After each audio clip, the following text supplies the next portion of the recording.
The Antiquities of the Jews, Volume 1, by Flavius Josephus, translated by William Whiston, Book 3, Chapters 2 through 4. Chapter 2. How the Amalekites and the neighboring nations made war with the Hebrews, and were beaten, and lost a great part of their army. The name of the Hebrews began already to be everywhere renowned, and rumors about them ran abroad.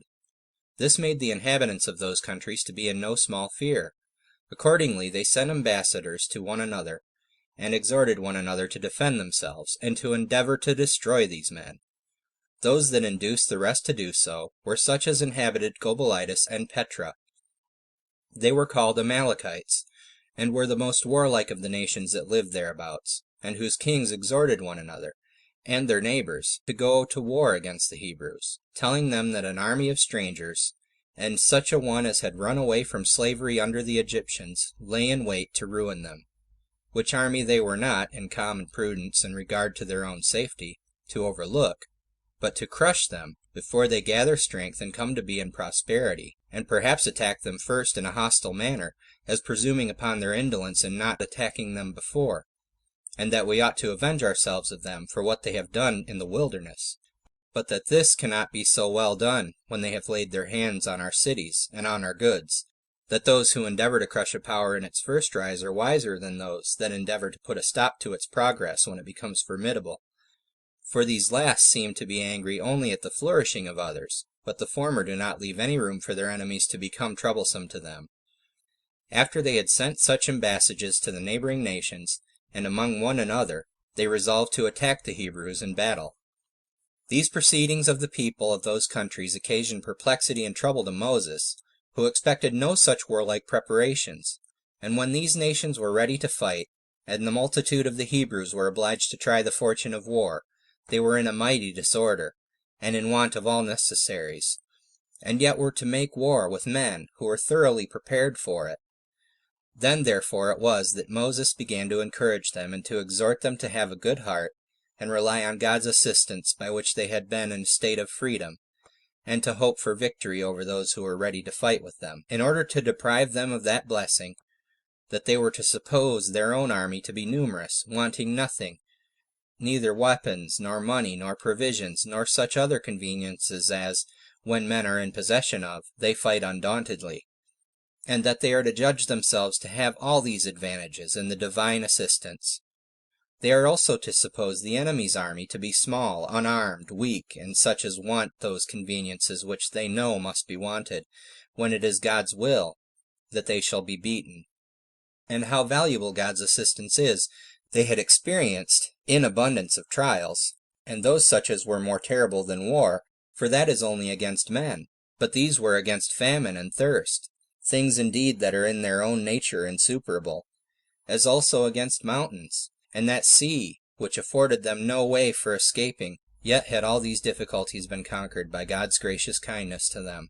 So he exhorted them to be courageous at this time, and to look upon their entire prosperity, to depend on the present conquest of their enemies. And with these words did Moses encourage the multitude, who then called together the princes of their tribes, and their chief men, both separately and conjointly. The young men he charged to obey their elders, and the elders to hearken to their leader. So the people were elevated in their minds, and ready to try their fortune in battle, and hoped to be thereby at length delivered from their miseries. Nay, they desired that Moses would immediately lead them against their enemies, without the least delay, that no backwardness might be a hindrance to their present resolution.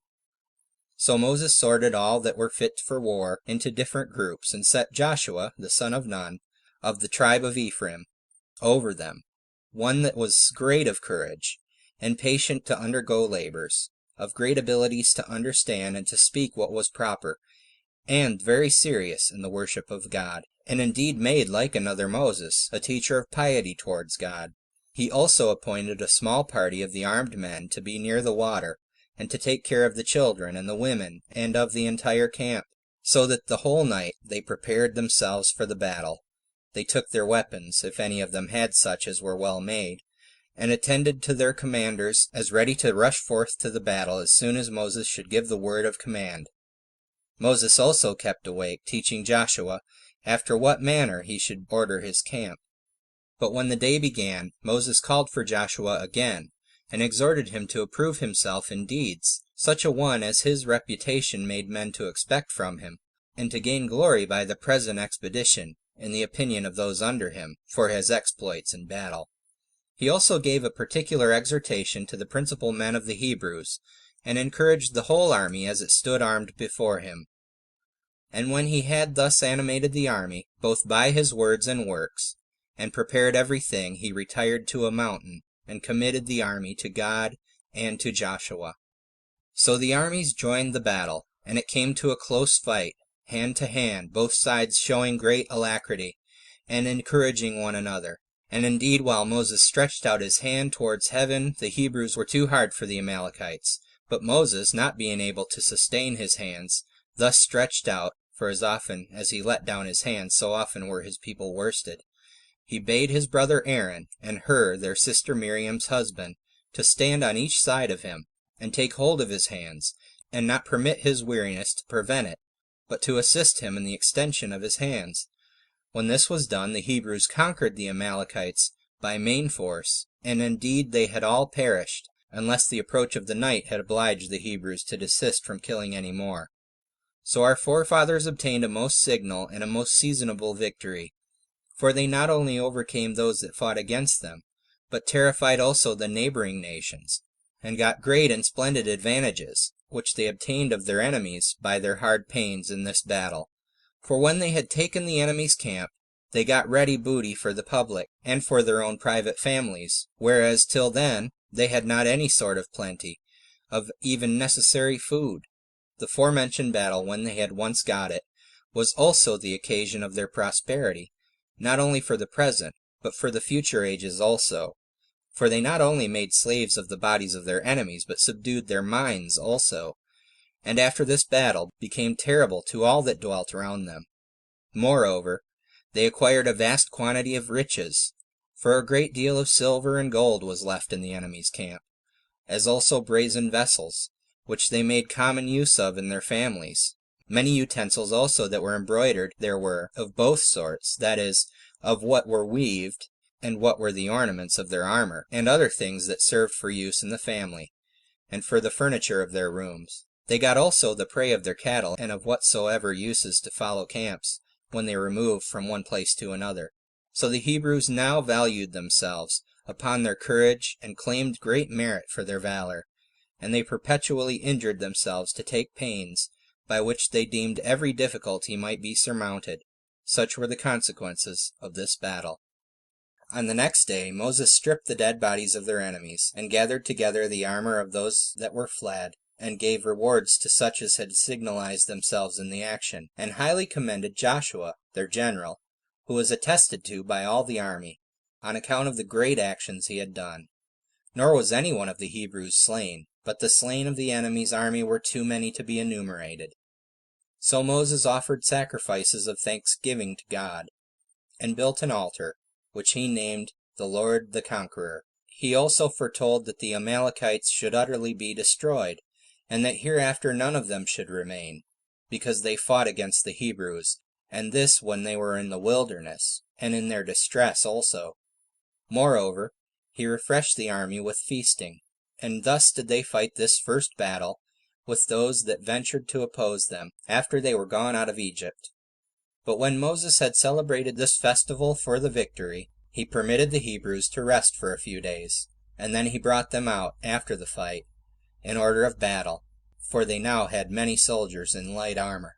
And going gradually on, he came to Mount Sinai, in 3 months' time after they were removed out of Egypt, at which mountain, as we have before related, the vision of the bush and the other wonderful appearances had happened. Chapter 3. That Moses kindly received his father-in-law Jethro when he came to him to Mount Sinai. Now when Raguel, Moses' father-in-law, understood in what a prosperous condition his affairs were, he willingly came to meet him, and Moses and his children, and pleased himself with his coming. And when he had offered sacrifice, he made a feast for the multitude, near the bush he had formerly seen, which multitude, every one according to their families, partook of the feast. But Aaron and his family took Raguel, and sung hymns to God, as to him who had been the author-procurer of their deliverance and their freedom. They also praised their conductor, as him by whose virtue it was that all things had succeeded with them. Raguel also, in his Eucharistical oration to Moses, made great encomiums upon the whole multitude, and he could not but admire Moses for his fortitude, and that humanity he had shown in the delivery of his friends. Chapter 4. How Raguel suggested to Moses to set his people in order, under their rulers of thousands, and rulers of hundreds, who lived without order before, and how Moses complied in all things with his father-in-law's admonition. The next day, as Raguel saw Moses in the midst of a crowd of business, for he determined the differences of those that referred them to him, every one still going to him, and supposing that they should then only obtain justice, if he were the arbitrator, and those that lost their causes thought it no harm, while they thought they lost them justly, and not by partiality. Raguel, however, said nothing to him at that time, as not desirous to be any hindrance to such as had a mind to make use of the virtue of their conductor.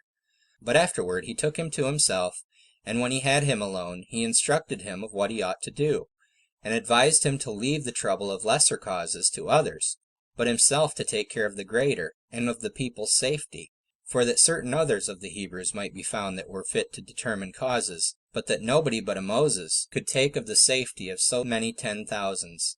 Be therefore, says he, insensible of thine own virtue, and what thou hast done by ministering under God to the people's preservation. Permit, therefore, the determination of common causes to be done by others, but do thou reserve thyself to the attendance on God only, and look out for methods of preserving the multitude from their present distress. Make use of the method I suggest to you, as to human affairs, and take a review of the army, and appoint chosen rulers over tens of thousands, and then over thousands. Then divide them into 500s, and again into hundreds, and into 50s, and set rulers over each of them, who may distinguish them into 30s, and keep them in order, and at last number them by 20s and by 10s, and let there be one commander over each number, to be denominated from the number of those over whom they are rulers. But such as the whole multitude have tried, and do approve of, as being good and righteous men, and let those rulers decide the controversies they have one with another. But if any great cause arise, let them bring the cognizance of it before the rulers of a higher dignity. But if any great difficulty arise that is too hard for even their determination, let them send it to thee. By these means 2 advantages will be gained. The Hebrews will have justice done them, and thou wilt be able to attend constantly on God, and procure him to be more favorable to the people. This was the admonition of Raguel, and Moses received his advice very kindly, and acted according to his suggestion. Nor did he conceal the invention of this method, nor pretend to it himself, but informed the multitude who it was that invented it. Nay, he is named Raguel in the books he wrote as the person who invented this ordering of the people, as thinking it right to give a true testimony to worthy persons, although he might have gotten reputation by ascribing to himself the inventions of other men, whence we may learn the virtuous disposition of Moses.